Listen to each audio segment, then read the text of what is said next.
Good day, everyone. Today, we will be discussing an important topic about product characteristics. This presentation is based on Module 19 from BAM 199, where we explore how product characteristics influence the design, performance, and appeal of products in the market. Each of us will focus on different aspects of product characteristics, including the functional aspect, operational aspect, durability and dependability, and the aesthetic aspect. We'll also show how these characteristics work together in real-life product examples to guide both development and consumer satisfaction. Let's begin by defining what product characteristics are and why they matter. Product characteristics are attributes of the product itself that need to be controlled. Examples of product characteristics are size, shape, weight, color, quality, hardness, and etc. The list of product characteristics depends on your product and how its functional design requirements have been defined. Many factors have to be analyzed in connection with development and design, factors varying in character and complexity. Factors affiliated with different fields in production and industrial engineering. Some of these may be grouped as follows. Number 1, marketing aspect. Number 2, product characteristic. Number 3, economic analysis. And lastly, production aspect. Marketing aspect guides product engineers by market research. This means using customer insights to help engineers design products that meet actual needs.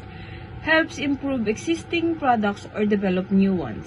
It helps companies make better products or create new ones based on what customers want.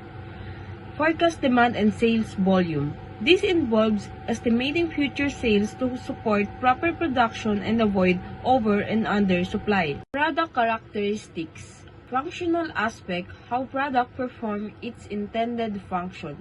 This refers to whether the product works as expected and serves its main purpose.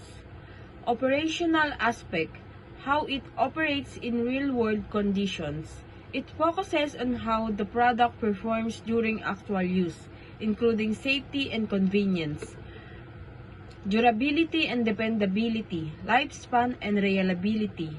This explains how long a product can last and how dependable it is over time. Aesthetic aspect, look, feel, and design appeal. This is about the product's appearance and how attractive it is to customers. Economic analysis, the profit consideration. This looks into whether the product will generate enough profit after expenses. The effect of standardization, simplification, specialization. Through this, production becomes more efficient and cost-effective. The break-even analysis. That's how businesses find out how many units must be sold to cover all costs. Production aspect, study of available production facilities and techniques. Product design and development is a complex process that involves several interrelated factors. This must be carefully coordinated to ensure successful production. Costing and sales volume. Costing analysis dependent on expected sales volume. Initial design needs to be reevaluated based on the market research. Sales forecast helps determine the liability of the design.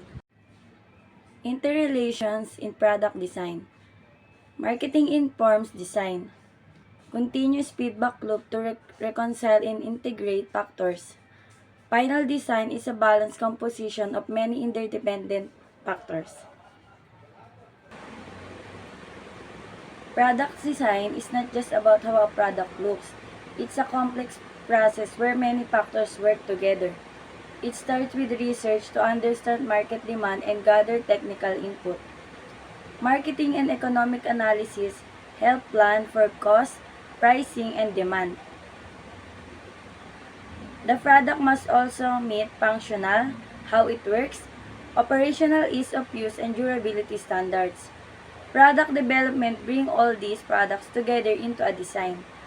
The product design must be feasible in terms of production, available materials, and equipment. After design, the product goes through production, sales, and advertising. Customer feedback via market research is used to improve or modify the design for future updates. And for the recap of key points discussed, product characteristics, shape, function, form, and customer satisfaction. Number 2, interrelation with marketing, economic, and production is critical.